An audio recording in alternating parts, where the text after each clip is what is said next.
Your ability to sell and close deals doesn't always come down to closing techniques or just pushing people harder. In fact, you can close some more deals by telling stories and by using naming rights. So how do you use this to your advantage, and why does it matter? This is a fantastic question. I'm Scott Silvenbell, coming to you live from Kualoa Park, Oahu, on a perfect day to talk about sales strategies, naming rights, telling stories, and a fantastic day to talk about you. Coming to you live for HVAC Technicians Sales Secrets. I want to start by saying this. I'm going to have to tell you 4 distinct stories in order to tie everything together and to make this work. And then I'm going to give you the strategies of how you use this to your advantage. So story number 1. In 2018, I went to a traffic and conversion summit. It's a marketing meeting they used to have back in the day. And there was a guy named Perry Belcher. Perry Belcher is a master marketer. This guy's freaking brilliant. Love Perry. He's an interesting dude in real life. Love Perry Belcher, okay? So he told this story about the Significant Objects Project. There was 2 dudes, Rob Walker and Joshua Green. And what they did was they went to random garage sales around their house and they bought 100 products. They just bought 100 things, random trinkets, shot glasses, keychains, heads to horses from toys that were around that they just don't have anymore. And then what they did was they took each one of these items and they told a unique story about it in writing, and then they put it up on eBay. Now, they spent $130 on all of these items combined. They sold these 100 items for $8,000.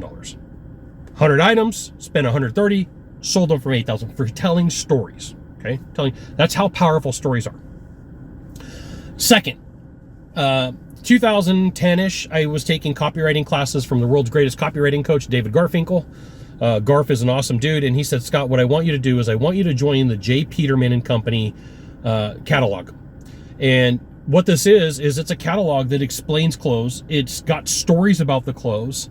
It's got cartoon pictures of the clothes, and they name all of these clothes. It's not just like a t-shirt. It's like Janice's favorite t-shirt. Like they come up with these really cool names, okay? They do very well. They're made fun of on Seinfeld, and it is a real company. J. Peterman and Company tried to create a physical location where people would come in and shop, but the problem was the salespeople could not memorize all the stories that they needed because there was just too many different stories about the products that would have been inside of the store. So they went straight back to being a online company only, or a mail order company, and you should absolutely get their catalog. You should absolutely get their catalog, okay? Third on this list, Gary May. Gary May, I met in 2007 or 2008 at a Kevin Hogan Influence Bootcamp event, and he was a phone trainer. So what people would do is they would buy phone systems, okay? Phone systems back in the day before VoIP, you would have to buy these big giant boxes that all the phones plugged into, and then your phones would work. And so he came up with this strategy where he would get people to name the old system, and then he had a name for the new system. So there was 2 names, okay?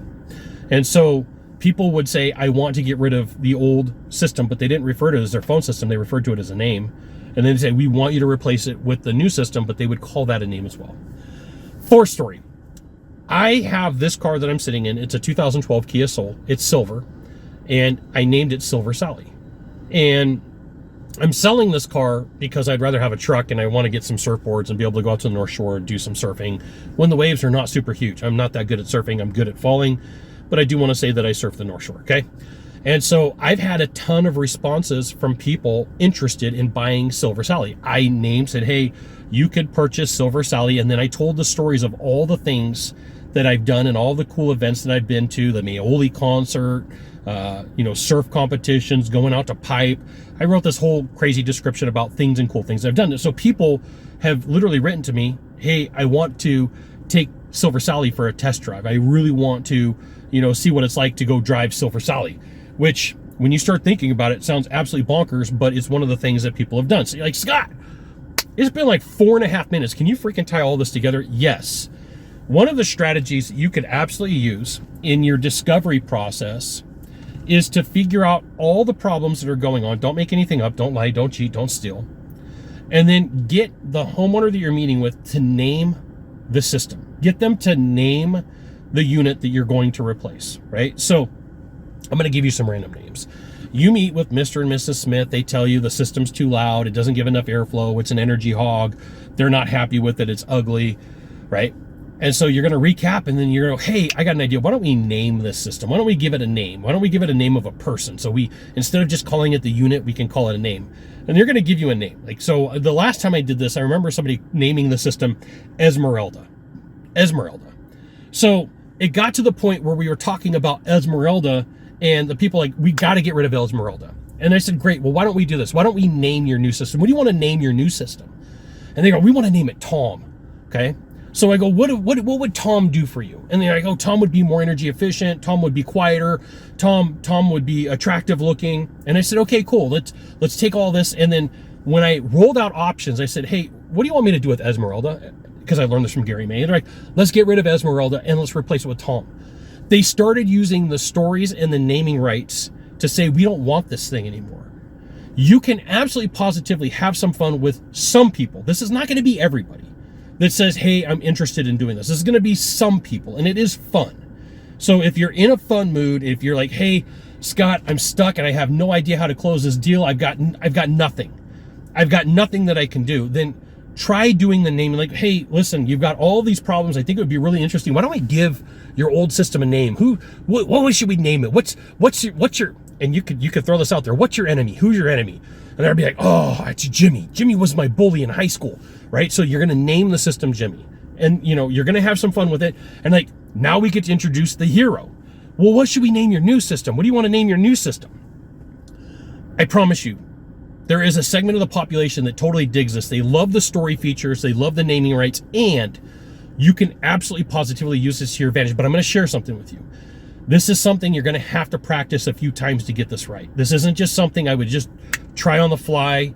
This is something that you're really going to have to take the descriptions that they gave you in your discovery process, recap them and say, hey, you know what? It might be easier, instead of talking about all these problems that your system's having, to let's just give this thing a name. What's a name of somebody you don't like? And they're like,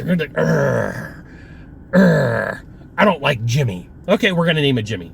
And then you're going to say, well, what are all the attributes of the things that you do like? You know, who would be your hero or who would be your angel?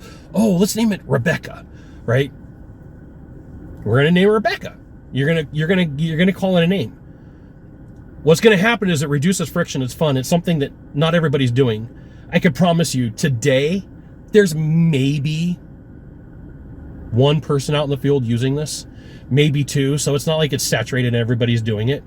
But instead of just calling it, hey, we're going to get you a platinum system or we're going to get you a ruby system, figure out a way to use a name that they came up with that's their hero, not yours, right? Theirs. You got one of three things to do from here. Just one of three. Find the subscribe button, click on it. Every time I send out a video, you'll get an update. 2, hit follow. 3, share this video with a friend. We'll see you soon. Aloha and mahalo.